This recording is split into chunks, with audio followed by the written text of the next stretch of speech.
Here today to talk about the assessment and management of depression in older adults. And I have nothing to disclose other than the fact that I'm a geriatric psychiatrist and trained in the medical model, though I do try to have a holistic approach in my work. I have nothing to report in terms of financial disclosures, and the content is evidence-based, but if there's anything that I missed or that I misstate, I'll welcome you to weigh in at the end. For the next 20 or so minutes, I'm going to go over some of the key features of late life depression and how it presents, in really emphasizing pattern recognition as part of assessment. And then we'll sail through management. So what challenges are there in recognizing depression in older adults? The symptoms of chronic illness and depression overlap, and both, in fact, may be present. And the older adult with depression who presents with weight gain and fatigue, for example, they might get that GI workup first before the depression's even considered. So that complicates things. And older adults as a cohort may have that pick yourself up by the bootstraps attitude, and they may believe that they should never complain, or that they see depression as a weakness, which will also limit seeking help. And there's also the mistaken and ageist belief that when you're old, depression is to be expected. And older adults actually have lower rates of depression. But there's something that's also called treatment nihilism, the sense in some practitioners that what's the point? Nothing's going to help. Or maybe they don't feel confident in how to treat. And presentations can also vary depending on culture. In some, and older adults may be more likely to complain in some cultures of somatic symptoms of like headaches, for example. And practitioners may also have gaps in their cultural awareness and sensitivity. And to be fair, it can also take longer to elicit symptoms, especially if somebody is hearing impaired or they're frail, they're slower. And the bottom line is that depression is more likely to go unrecognized and untreated in later life. And to this, you also have to factor in there are barriers to accessibility, especially among racialized seniors, which leads to the fact that it's undertreated. And undertreatment is very, very costly to the healthcare system. And with depression, you'll have increased tests and prescribing, for example, benzodiazepines, and or people self-medicate, or they don't take important medication, right? Because they're depressed and they just don't care. So basically, depression worsens all health outcomes, decreases quality of life, and increases mortality. And a comment or two about older adults and younger adults. And the fact is that older adults may report less guilt and decrease in their sexual function. But maybe for another topic, how many routinely ask about sexual energy and function in older adults? Old adults, the 85 and above, they may be more likely to deny feeling depressed. And I'm going to touch upon the anxiety, cognitive impairment, and loss in a few moments. Older adults it's a myth, in fact, that depression is more common in late life. They are more vulnerable to relapse and developing chronic symptoms, and they have a lot of functional impairment when they do get depressed. Depression is actually more prevalent among your younger adults, as I mentioned, but it's still very common. And for major depressive disorder, it's around 5% in the community. And if you factor in those with depressive symptoms not meeting the threshold of disorder, the number actually doubles. And as I'm sure you all know, that among older hospitalized adults, the rates are much higher. So that's around 30%, while prevalence rates in long-term care are as high as 50%. So pretty high. Now we're going to focus on the features of depression, not the colloquial use, like I'm so depressed, but through the language, through the lens of DSM-5. So that's going to help you recognize the symptoms, and that's the foundation of assessment. And depression or depressed mood is a symptom, and together with other symptoms, it constitutes a depressive disorder, of which there are several, and all of them are characterized by the presence of sad, empty, or irritable mood, as well as the somatic and cognitive changes that affect function. So depression, in essence, affects somebody's ability to think It affects their behavior, their feelings, and their sense of well-being.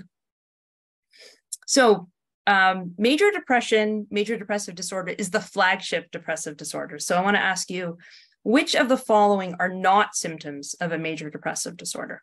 And you can put it in the chat. And maybe I'll have Megan comment so I don't have to lose my screen. Of course. What's coming up before I see one person who's been brave and said they all are. Okay, now it's a flood. Lots of trick question. They all are. Okay. Unanimous. I don't know if anybody's ever read DSM-5 in detail. It's really interesting. And I actually learned something when I was going over this. So a major depressive disorder is made up of a major depressive episode, in case you were wondering. And for our purposes, it's pretty much the same thing. So there's a difference between the actual symptoms and associated symptoms. So complaining of nausea and having pain, having panic attacks, they're associated symptoms, but they're not actual symptoms. So if you look at the diagnostic criteria, you're not going to see reduced sexual desire, for example, but it's an example of loss of pleasure and interest. And in some, blaming oneself for being sick is actually, it specifically says it's common. So it doesn't meet the criterion of guilt. But for those physicians in the audience, criterion for psychomotor agitation and retardation, that has to be observable. It's not just a subjective feeling. So anyway, let's move on to this.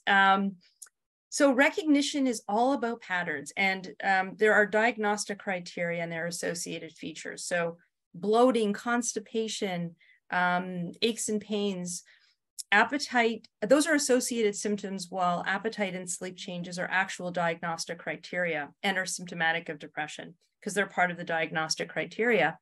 And there are studies about the negative health outcomes as well that abound with depression. There are so many. So that includes effects on the immune system, risk of cardiovascular disease and diabetes, pretty much anything, you name it, it's been found.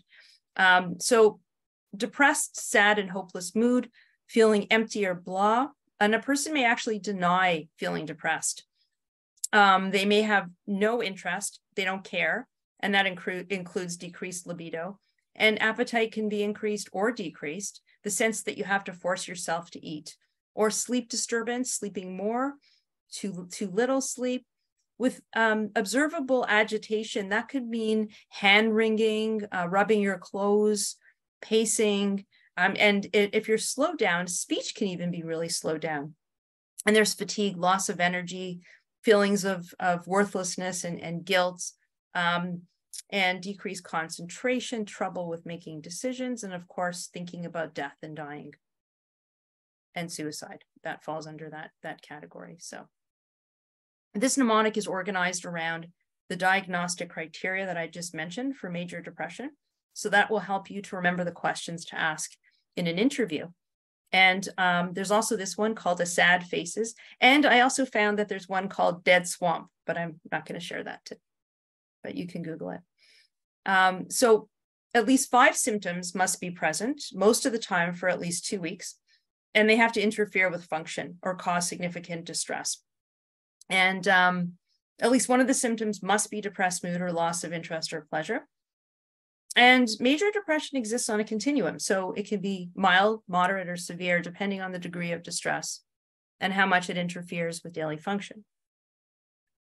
So what about if there are fewer than 5 symptoms, or it's not quite been 2 weeks? Well, that's when we call it, in studies, it's been referred to as minor depression or subsyndromal or subthreshold depression. And so the concept here and the takeaway point for you is that a little depression is not harmless. It doesn't mean that, you go in guns blazing and start giving medication, but they should be monitored because there's evidence that it can lead to major depression, and it also affects quality of life and is associated with a lot of negative health outcomes. And here are some stats that basically 8 to 10 of people with minor depression in later life go on to develop major depression. And you have 6 times the risk when you're over 60 of developing major depression if you have minor depression at baseline. That was with a year follow-up. people often, we often comment about neurovegetative symptoms. So this slide is just to show you that the neurovegetative symptoms refer to ones where there's a change in bodily function. So that would be sleep and appetite and energy, for example. So getting back to patterns, I hope you're not nauseated by the pattern I put up on the right, but I'm going to highlight 2 disorders, and we can skip the last one, of course, given our age group. Depression can occur after being exposed to a substance like alcohol or withdrawal from it, but it can also be triggered by prescription medication. So those are things like anticonvulsants and certain antihypertensives. And so the timing of that matters. And then depression can also be linked with many other conditions like hypothyroidism, MS, a traumatic brain injury, a stroke, Parkinson's. And depressive disorders can be further characterized by all these features and specifiers depending on the presentation. So somebody with depression can also have a lot of anxiety, mixed features, which throws in bipolar, hypomania, and mania, and atypical features. Mood reactivity means the person can brighten when their family is coming over. Psychosis, I'll talk about in a second. And of course, seasonal patterns. But a point to make here is that all of this falls under the umbrella of depressive disorders. And to make things more complicated, you can have a primary psychotic disorder and a depression. So I don't think I can convey that, but we'll go into it, and we'll go into the patterns, and I'll hopefully leave you with something. So in terms of assessment, I'm going to go over the key features. I have gone over the key features, and it's to really lay the groundwork so that I can bring it now into the clinical context and discuss common presentations that you might see in your work. So reflective question, how do you distinguish between normal grief and depression? So how do you distinguish? Let's talk about Ms. B. So she's 75, was suddenly widowed. And Ms. B is thinking all the time about her husband, not sleeping well, can't concentrate, doesn't want to play bridge. She's forcing herself to eat. Kind of sounds like depression. To be honest, I wouldn't be sure until I spoke with her, because it could be depression, could be normal grief. It's a separate question when to intervene and how, but recognition is the beginning of everything. So I thought I would just go into a little bit about normal grief, which is a response to significant loss. And it's a complex mix of emotions with intense sadness and ruminations and anger and appetite, weight changes. It sounds a lot like the neurovegetative symptoms of depression. And in fact, a diagnosis of depression can be made at any time. Again, there are other things other than medication, social prescribing, exercise, but we name it because it has implications for what happens over time. And in terms of pattern recognition, in normal grief, thoughts are about the deceased, while in depression, they're very self-critical. And a bereaved can also access positive memories, laughing through their tears as they remember a funny story. And someone who's grieving might want to, join the person that's died as a fantasy, but it's not because they want to escape. And self-esteem is preserved in grief, and with depression, you get a lot of feelings of worthlessness and self-loathing. And also older adults, I want to highlight here as a group, are very resilient, but there are many forms of loss which increase vulnerability to depression. And role changes like retirement, the need to move and downsize, loss of health in yourself or in your spouse, cognitive changes, mobility, senses, you get the picture. So Mr. K may be somebody that you met. May have met before. He's 78, retired an accountant. He's very anxious. He always wants to speak to you for reassurance. He's very worried about his health. He's nauseous, complaining of headaches, but denies feeling depressed. So the thing is that people don't come with a label on their forehead, and he may be depressed, he may be unwell, or he may be both. So how do you sort out the anxiety? So anxiety can be a component of a major depressive disorder or any other depressive disorder. And that's when at least 2 of those symptoms are present during the episode of depression. And unless you're in the business of diagnosis, the take-home point here is that anxiety and depression often go hand in hand in older adults. And a person with depression can be anxious, but a person with anxiety is very vulnerable to developing depression Worse outcomes is the bottom line. And, benzo shouldn't be the first line treatment for that very reason. Generalized anxiety disorder in particular is very much associated with depression, and panic attacks are also common, an associated symptom, not a criteria for major depression. And, the worries and the ruminations about, not having the proper clothes to wear, or not having enough money, you have to wonder where that borders onto psychosis and delusion. And also anxiety in the context of depression can also be a manifestation of bipolar illness. First, talking about depression and psychosis, that means you have a delusion and or hallucination. And in depression, it often means that it's a depressive type theme of you're very inadequate. Nihilism is you're literally disappearing or rotting, or your body's giving off a foul odor. Or you can have a fixed belief that you have not the nausea and the weight loss mean that you have cancer, or there's something seriously wrong. And it's a continuum, really. Again, somebody with a psychotic disorder like schizoaffective disorder, for example, can be clinically depressed. And bipolar disorder, in a few seconds or less, we'll tell you about Ms. F, who's 80. She's had an MI, so vulnerable to depression, and severe depression, has never been treated with an antidepressant. And if you're going to be treating her, you may miss, in fact, that she has bipolar illness, and it will be not good to give her an antidepressant. And the key point here is that major depression is a hallmark of bipolar disorder, in particular bipolar 2 disorder, which can manifest always as anxiety. And there may have just been one time that goes unrecognized. So when somebody's not getting better and they have a lot of anxiety, think bipolar 2 disorder. Another talk, however.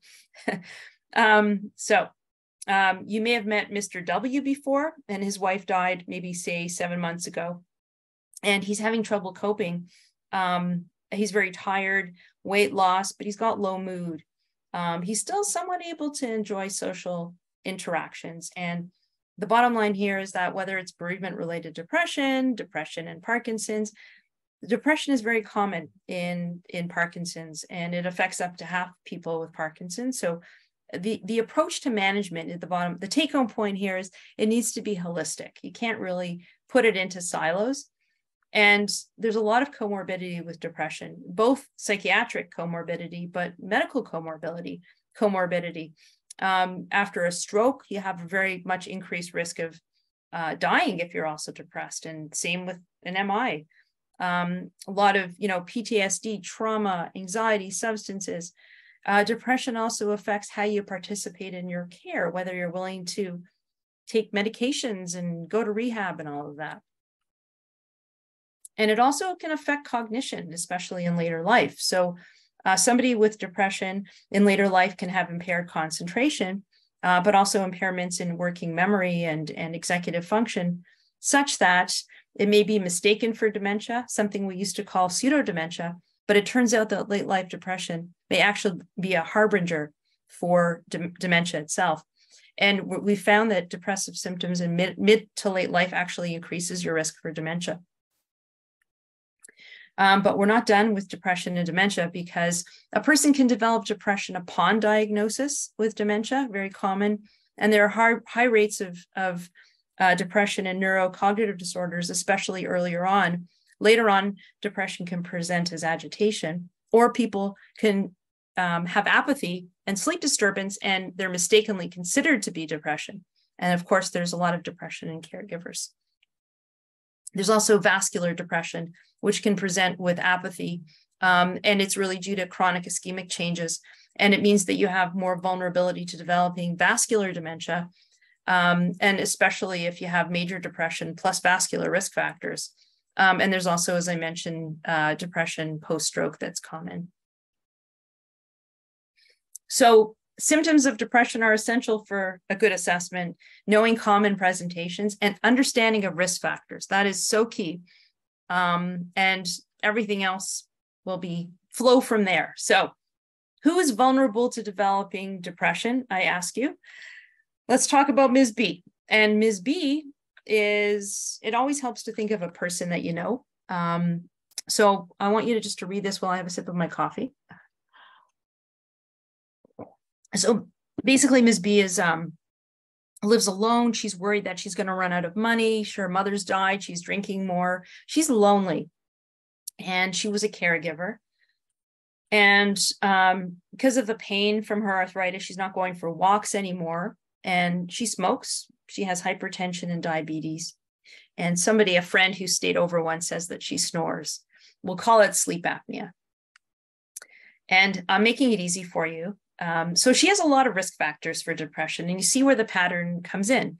So it's really a gestalt, and it doesn't mean that somebody with all of these risk factors is going to be depressed. It just means that they might be more vulnerable. But similarly, somebody with no risk factors can also develop depression. It's just that it's more likely. And I suppose more for your reference, I've also itemized it in this handy table. So there's gender, but also a status of being divorced, separated, or widowed, loss and bereavement, poverty, low socioeconomic status, and racism, inequity, caregiving burden, of course, and people that are caregivers often neglect their health while they're still caregivers as well. And family history, yeah, it's always relevant, but maybe less so in some contexts, but I won't go into that because a bit more nuanced. And then, of course, there's mental health comorbidity. And the relationship is bidirectional as well. So anxiety, as I've mentioned, increases the risk of depression and vice versa. So other things to keep in mind, illness of all types, and poor health, uncontrolled pain, and difficulties with ADLs. So loss of independence and living in long-term care. Okay, so now it should be easy. So for the interview, which rounds out assessment, collateral is always helpful.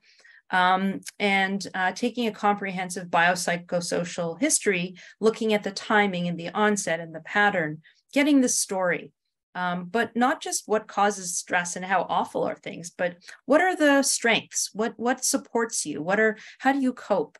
And also getting at other symptoms. You don't want to miss that somebody is drinking or struggling in that regard, or you want to ask about pain and suicidal thoughts. Always ask about that. And then comorbidity for the reasons I've mentioned. And of course, family and personal history. So yeah, patterns, really patterns. Okay, so now I'll talk about some validated rating scales.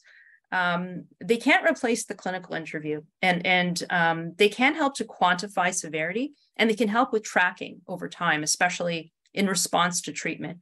And the MADRS, the HAM-D, and the Cornell scale, they're all clinician administrated, but they do have some self-reports available. But in my world, we use the gold standard as the psychiatric interview, but so you might use a two question screen, the PHQ-2, and then follow up with the PHQ-9. And you can see those are the questions, the first two questions of DSM-5, major depression, depressive disorder. So during the past 2 weeks. So it isn't a diagnostic tool per se, and it should be given to someone who you think is at risk, not just for random screening. And the PHQ-9 covers all of the DSM-5 criteria for major depression, and it gets at the severity of symptoms over the 2-week time frame.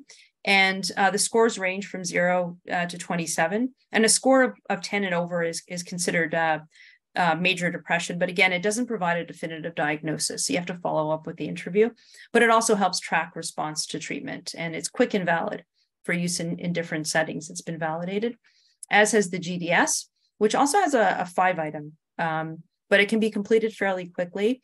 And it's used in the medically ill as well, not for those with moderate dementia. And if you go to the Stanford site, there's now a free app that will score it for you. And a score of 0 to 4 is considered normal on the GDS-15. 5 to 8 is mild and onwards. So just a quick, depression in older adults is harder to treat. Is that true or false? Reflect. And in the interest of time, I will tell you that it's true, because response rates to antidepressants may be lower in older adults, and it's more likely to become chronic. Depression is with frequent relapses. But it's a trick question because it's also false that older adults respond just as well to non-pharmacological treatments, and they may actually be more responsive to ECT. And I draw your attention to the Canadian Coalition guidelines. And once you recognize it, then you can just follow kind of a recipe. So first of all, what's new is to highlight prevention, social prescribing, programs to reduce social isolation, exercise, instilling hope, positive thinking, and there are tools to help people meet goals. And then it's recognition. So if it's minor depression, you want to monitor it. Collaborative care is very evidence-based, lowers the risk of suicide, and it fosters education.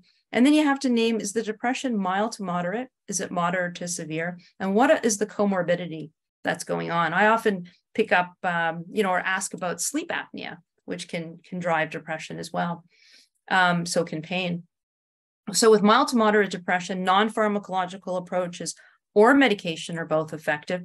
You can consider light therapy, especially when depression has a seasonal component. And older adults may actually prefer not taking medication. And certainly there are a lot of drug interactions, so it can be complicated. Non-pharmacological approaches include exercise and mind-body interventions like Tai Chi, yoga, mindfulness. Again, access can be a problem, but more and more there's evidence that things are effective virtually. In terms of other psychotherapies are another form of non-pharmacological approaches that I've listed here and can't go into all of them, but they can be delivered in different formats. And the evidence supports the use of medication and psychotherapy for moderate to severe depression, and ECT for severe depression, especially when there are psychotic features, catatonic features. I didn't really go into that. Yeah, so it's kind of, I wouldn't say it's straightforward, but I'm not spending a lot of time going over medications in this talk because Dr. Iaboni, I was at her talk and she had this nice table about doses and starting. And really, you could look up a table and figure that out. That's not the essence. The essence is not missing depression and kind of figuring out what makes somebody vulnerable. And so the medications are all fairly effective. Sertraline and duloxetine are considered, first line. You could use other SSRIs. And, as a psychiatrist, when I treat treatment-resistant depression, you might consider lithium, lamotrigine, and antipsychotics. But don't be afraid. And benzodiazepines may have their place, but really you want to, like, an SSRI will be helpful as well. And really it's easy. It's start low and go slow, but do go. And older adults can take longer to achieve response. And you want to follow them to make sure they're not developing side effects, hyponatremia. And we can talk more about that if there's an interest.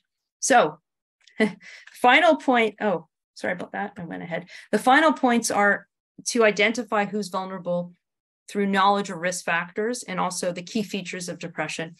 And to keep in mind that depression very much affects quality of life and function and health, and it makes comorbid conditions, which are common, worse.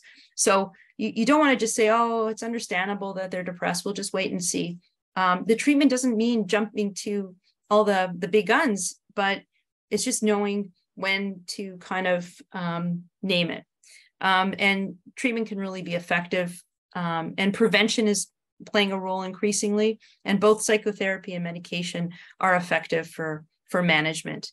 And then finally, just to say, this is self-promotion, but on our LMS at Baycrest, we have this A Wish to Die, it's free. And it will take you through an approach to late life depression and suicide and the key components of MAID. And you can get it through psyched@baycrest.org. And also through our IGMH rounds, we've had 2 talks recently that go over components of prevention. So that was by Dr. Dilip Jesti, who is wrote about positive psychiatry, and Dr. David Kahn, who you all know, who talked about loneliness.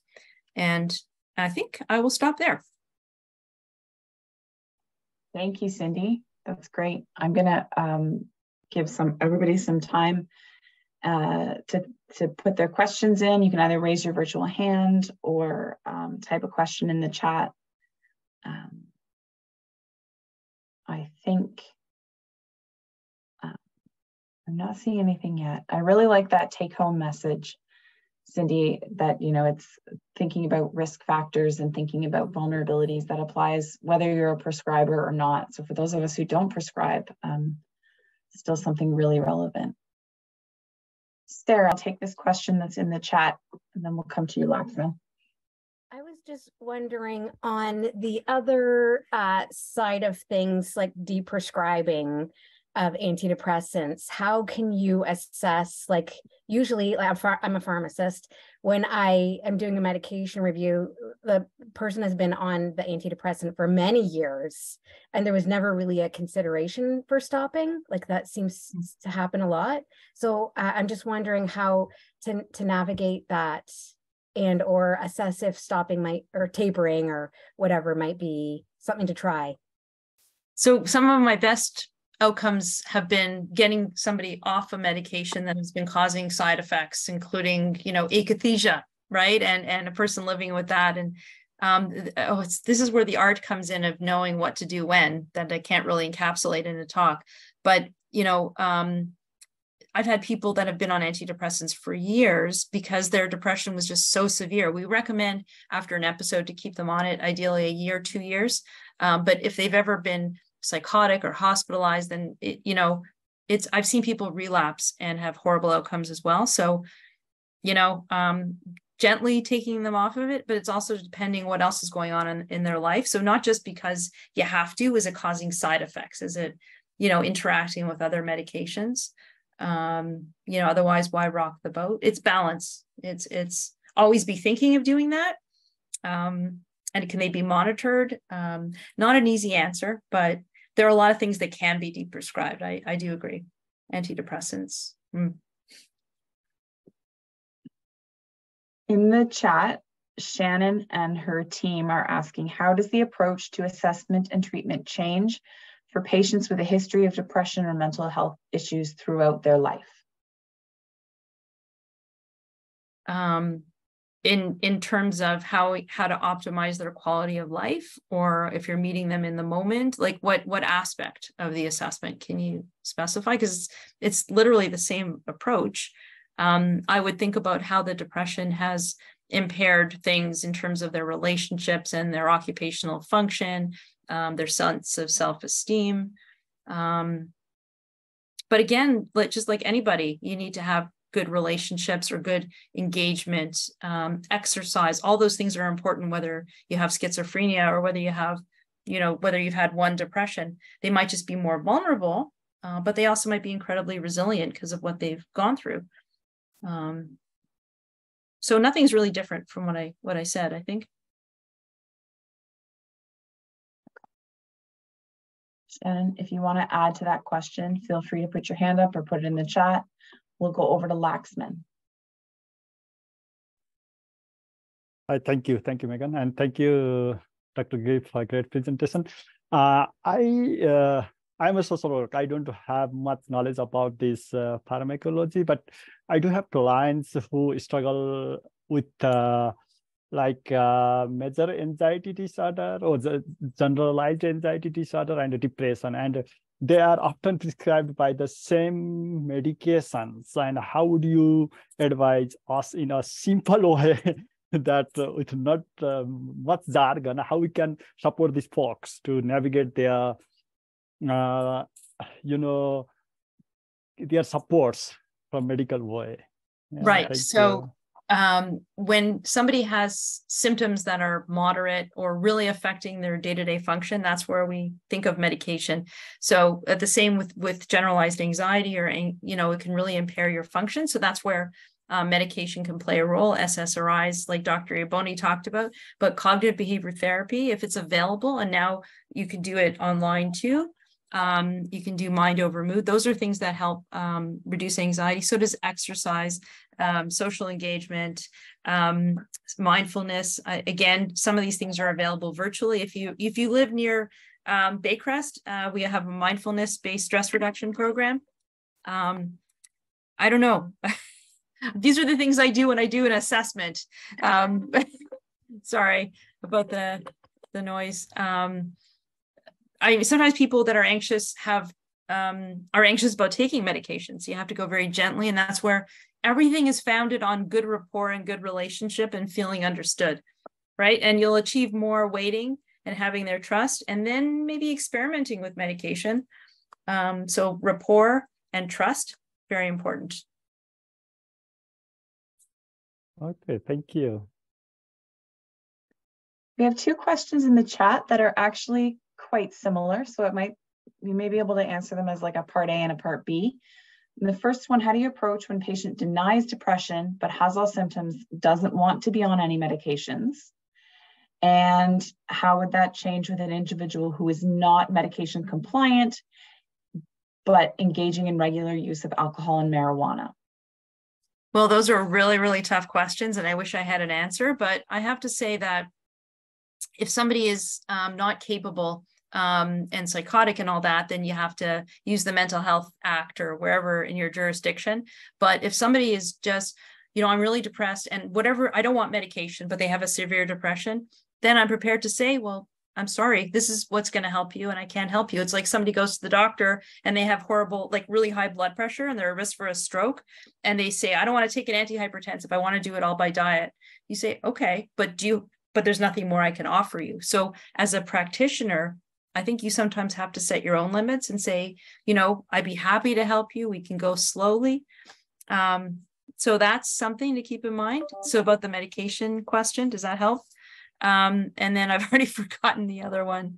Not medication. Oh, alcohol. Yeah. Oh my goodness. That's tough because you have to treat both at once. And if they're willing, if somebody's willing to work with you to make things better for themselves, then you can accomplish anything. So if somebody's struggling with addiction and willing to try things, then you could reduce their craving. There's a lot you can do, and they might relapse. They likely will relapse. But if somebody is like against making changes and trying, then there's little you could do, I think. But alcohol really fuels depression, and people use it to self-medicate. And that's probably another talk. Did you have a talk on addiction? Did you? Or you should. Okay. I think we will. We haven't done it this cycle. I think that will be our next. I think Very it's on tough. our list. Very, very tough. Yeah. Claire's asking, do we know anything about the reasons for the connection between mid and late life depression and dementia? So that's a whole other talk, probably a little bit. Basically, high cortisol, also trauma. Cortisol shrinks the brain, hippocampus. High stress. There's lots of interesting work in that area. Very interesting. Oh, it's Claire. Hi, Claire. I think that I probably could have given a more robust answer, but no, I'm just curious. It seems like it's possibly an opportunity to leverage to try to get older adults and mid-age adults to address a depression if there is one. Not with a threat of dementia down the road, but if there was more knowledge about what that connection specifically is. So it's just something I've been wondering about for some time. Chronic stress is bad for the brain. Yeah. I try to use that with sleep apnea too, but it doesn't always work. And of course, some of what comes with depression is inactivity and all of that sort of thing, which isn't good for the brain either. So yeah, that's what I suspected, but I was just curious. Okay, so we don't have any more questions. But before we move on to the case